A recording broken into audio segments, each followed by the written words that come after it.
Hi friends, welcome to my channel MS Kuchu creations. Friends, ನಾನು ಇವತ್ತೊಂದು simple crochet design ತೋರಿಸ್ತಿದ್ದೀನಿ. ಅದು ಬಂದು ಸ್ಯಾಂಪಲ್ ಡಿಸೈನ್ ತೋರಿಸ್ತಿರೋದು. 2 ಸ್ಟೆಪ್ ಬರುತ್ತೆ ಮತ್ತು ನ್ಯೂ ಡಿಸೈನ್ ಅಂತಲೇ ಹೇಳ್ಬೋದು. ಇದನ್ನು ನಾನು 6 ಎಳೆ ಥ್ರೆಡ್ ತೊಗೊಂಡಿದ್ದೀನಿ ಮತ್ತು ನೀಡಲ್ ನಂಬರ್ 10 ತೊಗೊಂಡಿದ್ದೀನಿ. ಇದು ಫಸ್ಟು ಒಂದು ನಾಟ್ ಹಾಕ್ತಿದ್ದೀನಿ. ಒಂದು ನಾಟ್ ಮತ್ತು ಒಂದು ಚೈನ್ ಹಾಕಿ ಮತ್ತು ಅದು ಎಲ್ಲಿಗೆ ಬರುತ್ತೆ ಅಲ್ಲಿಗೆ ನೋಡಿ ಒಂದು ಚೈನ್ ಗ್ಯಾಪ್ ಬಿಟ್ಟು ಮತ್ತು ಒಂದು ನಾಟು ಆದಮೇಲೆ ಈ ರೀತಿ ಬೀಡ್ ತೊಗೊಂಡಿದ್ದೀನಿ. ನಾನು ಫ್ಲವರ್ ಬೀಡ್ ಬಂದು ಸ್ಮಾಲ್ ಸೈಜ್ ಬೀಡಿದ್ದು ಈ ರೀತಿ ಬೀಡ್ ತೊಗೊಂಡಿದ್ದೀನಿ. ಈ ರೀತಿ ಬೀಡನ್ನ ಒಂದು ಕ್ರೋಶಾಗೆ ತೂರಿಸಿ ಮತ್ತು ಅದನ್ನು ಥ್ರೆಡ್ಗೆ ತೂರಿಸ್ಕೋಬೇಕು. ಥ್ರೆಡ್ಗೆ ತೂರಿಸಾದ್ಮೇಲೆ ಬೀಡ್ ಲಾಕ್ ಮಾಡಿ ಎಲ್ಲಿಗೆ ಬರುತ್ತೆ ಅಲ್ಲಿಗೆ ನೋಡಿ ಒಂದು ನಾಟು ಮತ್ತು ಒಂದು ಚೈನ್ ಹಾಕಿ ಒಂದು ಚೈನ್ ಗ್ಯಾಪ್ ಬಿಟ್ಟು ಒಂದು ನಾಟು ಮತ್ತು ಅದೇ ರೀತಿ ಒಂದು ಬೀಡನ್ನ ಥ್ರೆಡ್ಗೆ ತೋರಿಸಿ ಬೀಡ್ ಲಾಕ್ ಮಾಡಿ ಅದೆಲ್ಲಿಗೆ ಬರುತ್ತಲ್ಲ ನೋಡಿ ಒಂದು ನಾಟ್ ಮತ್ತು ಒಂದು ಚೈನ್ ಗ್ಯಾಪ್ ಬಿಟ್ಟು ಮತ್ತು ಒಂದು ನಾಟ್.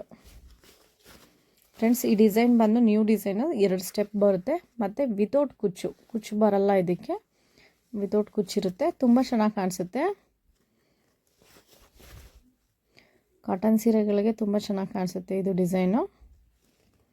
ಮತ್ತು ಬೀಡ್ ಲಾಕ್ ಮಾಡಿ ಒಂದು ನಾಟ್ ಆದಮೇಲೆ ಮತ್ತೆ ಒಂದು ಚೈನ್ ಗ್ಯಾಪ್ ಬಿಟ್ಟು ಮತ್ತು ಒಂದು ನಾಟ್ ಮತ್ತು ಒಂದು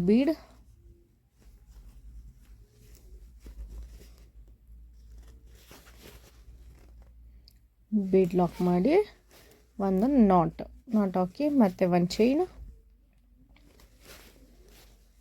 ಮತ್ತು ಒಂದು ಚೈನ್ ಗ್ಯಾಪ್ ಬಿಟ್ಟು ಒಂದು ನಾಟು. ಫ್ರೆಂಡ್ಸ್, ನಾನು ಒಂದಿಷ್ಟು ದೂರ ಹಾಕ್ಕೊಂಡಿದ್ದೀನಿ. ನೋಡಿ, ಸ್ಯಾಂಪಲ್ ಡಿಸೈನ್ ಆಗಿರೋದ್ರಿಂದ ನಾನು ಒಂದಿಷ್ಟು ದೂರ ಹಾಕಿ ತೋರಿಸ್ತಿದ್ದೀನಿ ಅಷ್ಟೇ.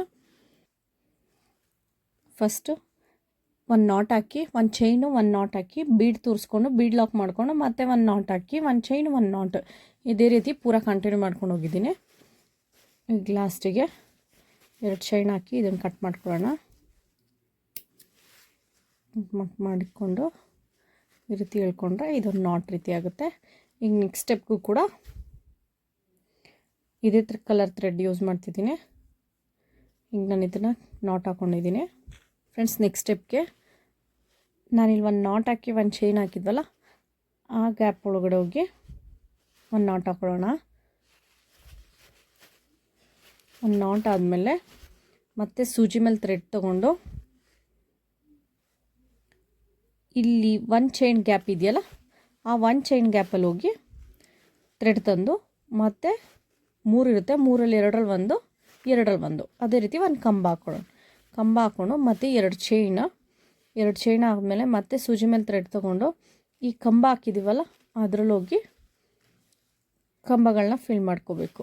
ಅಂದರೆ ಡಬಲ್ ಕ್ರೋಶಾ ಸೂಜಿ ಮೇಲೆ ಒಂದು ಸರಿ ಥ್ರೆಡ್ಡು ಈ ಡಬಲ್ ಕ್ರೋಶಾ ಹಾಕಿದ್ವಲ್ಲ ಅದರಲ್ಲಿ ಹೋಗಿ 3 ಇರುತ್ತೆ, 3ರಲ್ಲಿ 2ರಲ್ಲಿ ಒಂದು ಮತ್ತು ಸೂಜಿ ಮೇಲೆ ಒಂದು ಸರಿ ಥ್ರೆಡ್ಡು ಡಬಲ್ ಕ್ರೋಶಾ ಹಾಕಿದ್ವಲ್ಲ ಅಲ್ಲಿ ಹೋಗಿ ಥ್ರೆಡ್ ತಂದು ಮತ್ತು 3 ಇರುತ್ತೆ, 3ರಲ್ಲಿ 2ರಲ್ಲಿ ಒಂದು ಇದೇ ರೀತಿ ನಾವು ಇದ್ರೊಳಗಡೆ ಡಬಲ್ ಕ್ರೋಶಾನ ಒಟ್ಟು 7 ಡಬಲ್ ಕ್ರೋಶಾ ಫಿಲ್ ಮಾಡ್ಕೋಬೇಕು.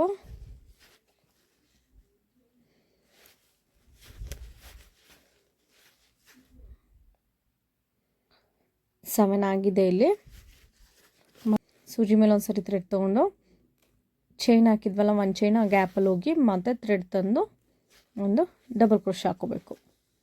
2ರಲ್ಲಿ ಒಂದು ಮತ್ತು 2 ಚೈನ್ ಸೂಜಿ ಮೇಲೆ ಒಂದು ಸರಿ ಥ್ರೆಡ್ ತೊಗೊಂಡು ಈ ಕಂಬದೊಳಗೆ ಮತ್ತೆ ಥ್ರೆಡ್ ತಂದು 3 ಇರುತ್ತೆ, 3ರಲ್ಲಿ 2ರಲ್ಲಿ ಒಂದು ಇದೇ ರೀತಿ ಮತ್ತೆ ಇದ್ರೊಳಗಡೆನೂ ಕೂಡ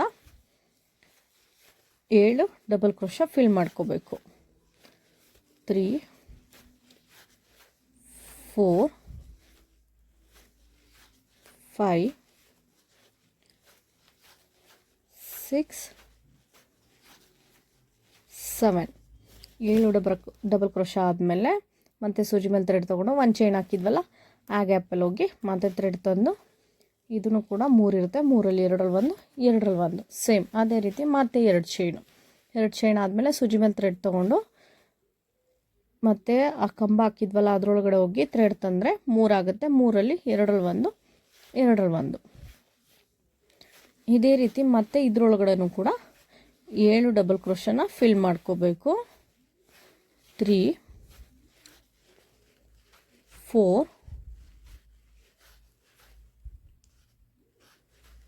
5 6 7 ಮತ್ತು ಸೂಜಿ ಮೇಲೆ ಒಂದು ಸರಿ ಥ್ರೆಡ್ ತಂದು ಈ 1 ಚೈನ್ ಗ್ಯಾಪ್ ಇತ್ತಲ್ಲ ಆ 1 ಚೈನ್ ಗ್ಯಾಪಲ್ಲಿ ಹೋಗಿ ಮತ್ತೆ ಥ್ರೆಡ್ ತಂದರೆ 3 ಆಗುತ್ತೆ, 3ರಲ್ಲಿ 2ರಲ್ಲಿ 1, 2ರಲ್ಲಿ 1. ಫ್ರೆಂಡ್ಸ್ ಇದೇ ರೀತಿ ನೀವು ಕಂಬಗಳನ್ನ ಫಿಲ್ ಮಾಡ್ಕೊಂಡು ಹೋಗಬೇಕು. ಇದೇ ರೀತಿ ಪೂರ್ತಿ ಕಂಟಿನ್ಯೂ ಮಾಡೋಣ. ಫ್ರೆಂಡ್ಸ್ ಈ ರೀತಿ ಸ್ಲ್ಯಾಂಟಿಂಗ್ ಆರ್ಚ್ ಮುಗ್ದಿದೆ ನೋಡಿ, ಈ ರೀತಿ ಕಾಣಿಸುತ್ತೆ. ಲಾಸ್ಟಿಗೆ ನಾನು ಲಾಸ್ಟ್ ಒನ್ನಲ್ಲಿ ಸೂಜಿ ಮೇಲೆ ಥ್ರೆಡ್ ತೊಗೊಂಡು ಲಾಸ್ಟ್ ಚೈನ್ ಹಾಕಿರೋ 1 ಚೈನ್ ಹಾಕಿರೋ ಗ್ಯಾಪ್ ಇದೆಯಲ್ಲ ಅಲ್ಲೋಗಿ ಮತ್ತೆ ಥ್ರೆಡ್ ತಂದರೆ ಮತ್ತೆ ಅಲ್ಲಿ ಒಂದು ಡಬಲ್ ಕ್ರೋಶ ಹಾಕಿ ಮತ್ತು 3 ಚೈನ್ ಹಾಕಿ ಇದನ್ನು ಲಾಸ್ಟ್ ಚೈನ್ ಮಾಡ್ಕೊಳ್ಳೋಣ. ಕಟ್ ಮಾಡ್ಕೊಂಡು ಈ ರೀತಿ ಹೇಳಿದ್ರೆ ಇದು ಒಂದು ನಾಟ್ ಆಗುತ್ತೆ, ಈ ರೀತಿ ಕಾಣಿಸುತ್ತೆ.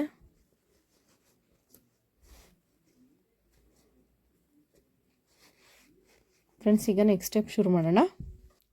ಫ್ರೆಂಡ್ಸ್ ನಾನಿವಾಗ ನೆಕ್ಸ್ಟ್ ಸ್ಟೆಪ್ ಶುರು ಮಾಡ್ತಿದ್ದೀನಿ.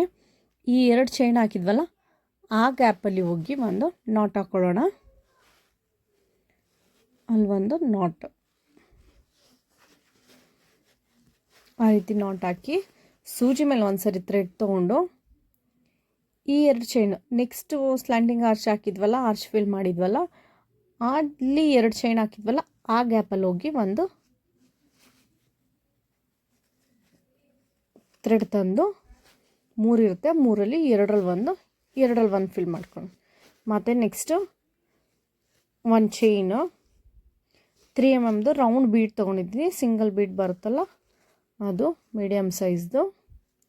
ಆ ಬೀಡನ್ನ ಥ್ರೆಡ್ ಒಳಗಡೆ ತೋರಿಸಿ ಮತ್ತು ಸೂಜಿ ಮೇಲೆ ಥ್ರೆಡ್ ತೊಗೊಂಡು ಈ ಕಂಬ ಹಾಕಿದ್ವಲ್ಲ ಈ ಕಂಬದೊಳಗಡೆ ಆರ್ಚ್ನ ಫಿಲ್ ಮಾಡ್ಕೊಂಬರ್ಬೇಕು.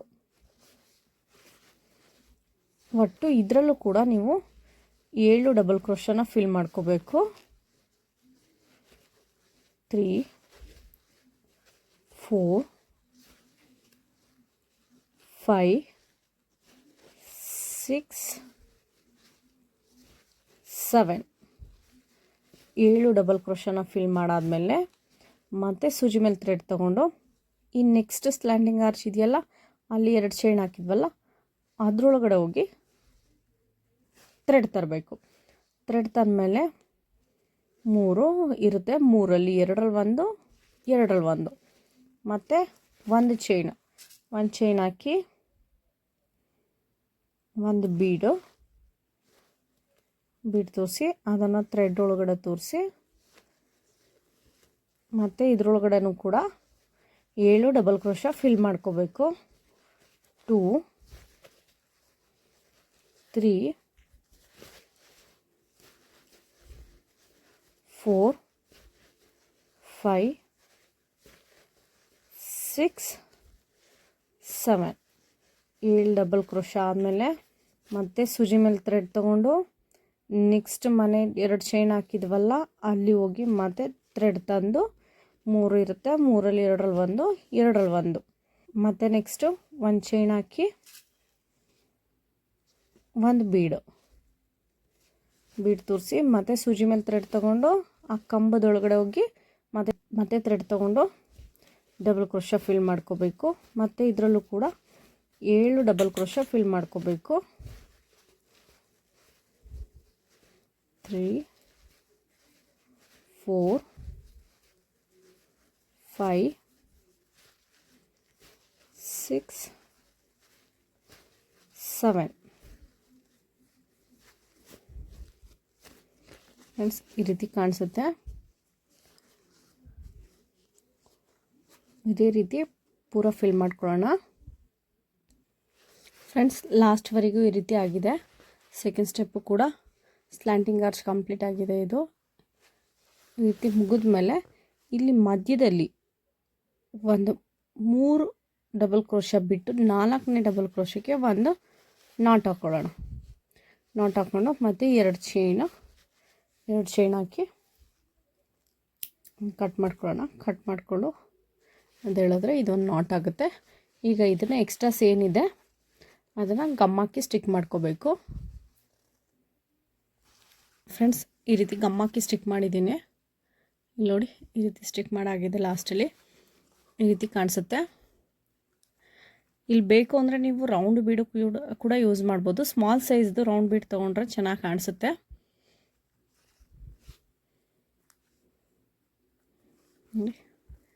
ಈ ರೀತಿ ಕಾಣಿಸುತ್ತೆ. 2 ಸ್ಟೆಪ್ಪಲ್ಲಿ ವಿತೌಟ್ ಕುಚ್ಚಿರೋದ್ರಿಂದ ಇದು ತುಂಬ ಚೆನ್ನಾಗಿ ಕಾಣಿಸುತ್ತೆ. ಕುಚ್ಚು ಯಾರೆಲ್ಲ ಇಷ್ಟಪಡಲ್ಲ ಅವರು ಈ ಡಿಸೈನ್ನ ಚೂಸ್ ಮಾಡ್ಕೋಬೋದು ಫ್ರೆಂಡ್ಸ್. ಈ ಡಿಸೈನ್ ನಿಮ್ಗೆ ಇಷ್ಟ ಆಗಿದ್ರೆ ಒಂದು ಲೈಕ್ ಮಾಡಿ ಮತ್ತು ಹೇಗಿದೆ ಅಂತ ಕಾಮೆಂಟ್ ಮಾಡಿ ತಿಳಿಸಿ. ಹಾಗೆ ಯಾರೆಲ್ಲ ಇನ್ನೂ ನನ್ನ ಚಾನಲ್ನ ಸಬ್ಸ್ಕ್ರೈಬ್ ಮಾಡ್ಕೊಂಡಿಲ್ಲ ಪ್ಲೀಸ್ ಅವರೆಲ್ಲ ಸಬ್ಸ್ಕ್ರೈಬ್ ಮಾಡ್ಕೊಂಡು ನೋಡಿ. Thank you for watching.